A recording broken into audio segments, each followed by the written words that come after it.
Ça va Chloé? Oui, ça va. La première question que je voulais te poser, c'est pour toi, qu'est-ce que c'est qu'être une femme? La définition d'être une femme. C'est compliqué tes questions. Ouais. Au-delà de l'anatomie, je pense que c'est plutôt une façon de se comporter. Dans la société actuelle, c'est plutôt une façon de voir les choses aussi. Et par exemple, je pense que les femmes, on se pose beaucoup de questions sur ce qu'on peut faire et ce qu'on ne peut pas faire, contrairement aux hommes. Et donc, être une femme, c'est pas forcément avoir un sexe féminin, c'est un tout. Comment est-ce que s'exprime ta féminité? Je pense que ça s'exprime beaucoup par la gestuelle. Pas forcément que par les vêtements, mais quand même. Parce que par exemple, une femme qui s'habille comme un homme peut très bien être très féminine. Certains pensent que c'est aussi beaucoup les cheveux, mais une femme avec le crâne rasé peut aussi être très féminine. Donc je pense que c'est surtout la gestuelle et l'aura des femmes qui fait leur féminité. Quelle est la partie de ton corps que tu aimes le plus? Je dirais mes yeux, parce que ça permet de faire passer des messages sans forcément parler. Et puis sinon, j'aime beaucoup mes cheveux aussi. À quel moment tu penses que tu es devenue une femme? Donc je pense que c'est quand j'ai commencé à accepter mon corps et à moins me focaliser sur mes complexes et accepter que j'ai un corps de femme et que toutes les femmes ont le même corps, plus ou moins constitué de la même manière, mais que voilà. Tes premières règles, c'était comment? C'était très compliqué à gérer. J'étais contente de les avoir, mais les mois qui ont suivi, c'était vraiment très compliqué à gérer parce que j'avais énormément de douleurs. Mais j'étais assez bien renseignée sur les choses, sur ces choses-là, puisqu'on en avait beaucoup parlé avec ma famille. Donc c'était plutôt l'émotionnel qui était difficile à gérer, la douleur, etc. Je ne savais pas trop ce qui m'arrivait. Mais globalement, ça va, c'est pas un mauvais souvenir, quoi. Quand est-ce que tu t'es sentie super puissante en tant que meuf pour la dernière fois?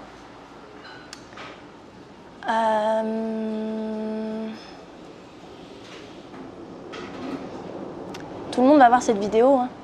Hein. Je dirais que c'était dans un moment intime avec un homme. Est-ce qu'on t'a déjà dit que tu pouvais pas faire un truc parce que c'est un truc de mec? Oui. Par exemple, cracher par terre. Que c'était pas élégant de faire ça pour une femme et aussi dire des gros mots. Que comme j'étais une femme, il fallait pas que je sois vulgaire dans mes paroles et qu'il fallait que je sois douce et pas dire de gros mots. Désolée. Pardon. Est-ce que tu penses qu'être mère, ça rend plus femme? Pas forcément. Comme tu disais, je pense qu'on peut accoucher de plein de choses dans la vie. Et pas seulement d'un enfant. Et que c'est pas forcément parce qu'on sort quelque chose en l'occurrence un nouveau-né de notre utérus, qu'on est plus mère qu'une femme qui accomplit des millions de projets dans sa vie. Donc voilà. C'est quoi ton rapport au maquillage? Alors il a beaucoup changé ici au Brésil ces derniers jours, ces 2 dernières semaines.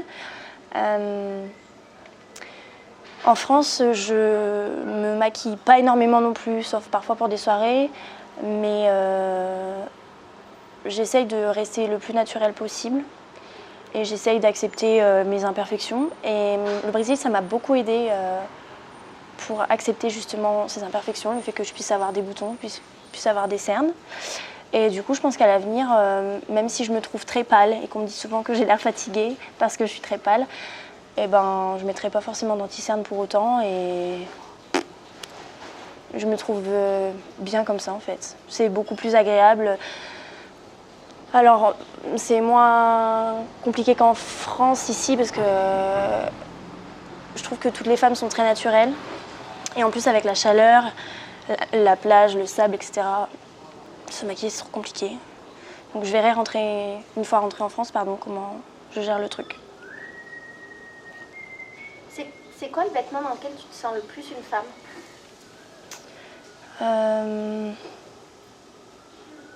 Je dirais une robe, pas forcément moulante, mais une robe ample en fait, qui me permette de prendre de la place dans l'espace en fait. Je trouve que les vêtements moulants, ça donne l'impression qu'on veut comment dire, pas se renfermer, mais en gros c'est très moulant, donc ça fait prendre moins de place dans l'espace, tandis que les vêtements fluides et larges, qui ne sont pas forcément près du corps, je trouve que c'est très sensuel aussi. Et voilà. D'où vient ta force? Je dirais qu'elle vient des femmes de ma famille, notamment ma mère et ma grand-mère. Est-ce que tu aurais aimé être un homme? Pas forcément, en tout cas pas dans la société actuelle. Non. Est-ce qu'il y a des femmes qui t'inspirent? Oui, il y a des femmes qui m'inspirent. Ma grand-mère. Et au sens plus large, pas mal d'artistes, comme par exemple Frida Kahlo, ou même Marielle Franco, que j'ai découvert ici au Brésil, que je ne connaissais pas du tout avant de venir, de par leur combat, leur façon de vivre, etc. Est-ce que tu penses que ton corps est politique?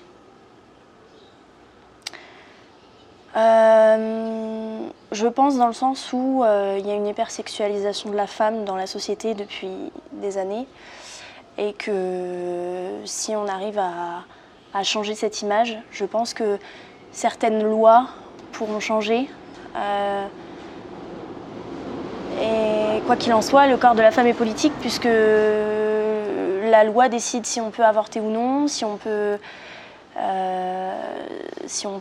il y a plein de lois qui restreignent en fait le droit des femmes. Donc à partir du moment où on restreint le droit des femmes, ça a un impact forcément sur leur corps et sur leur manière de vivre. Donc oui, en général, je pense que oui.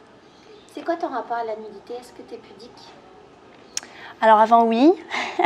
Après la maison du bonheur, non. En fait, c'est pas que j'étais pudique, c'est qu'en France, je trouve qu'on n'a pas vraiment le même rapport au corps qu'ici. Ça me dérangeait pas d'être nue devant ma famille ou mes amis, mais c'est juste que comme elles ne le faisaient pas,